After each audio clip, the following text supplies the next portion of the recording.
بچوں کی تربیت کے حوالے سے آج کا ٹاپک دعا کے فائدے۔ دعا کے بے شمار فائدے ہیں۔ اللہ تعالیٰ کے ساتھ محبت بڑھتی ہے اور دل میں اللہ تعالیٰ پر اعتماد پیدا ہوتا ہے۔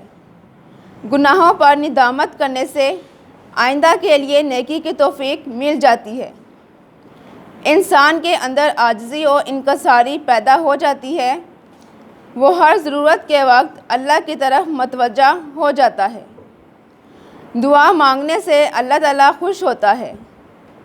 دعا عبادت کا مغز ہے، اس لیے دعا مانگنے سے عبادت کی تکمیل ہوتی ہے۔ دوسروں کے لیے دعا مانگنے سے دعا مانگنے والے کے دل میں دوسروں سے محبت، الفت اور تعلق پیدا ہو جاتا ہے۔ دعا مانگنے والے کے چہرے پر نورانیت پیدا ہوتی ہے۔ دعا سے روحانی سکون حاصل ہوتا ہے۔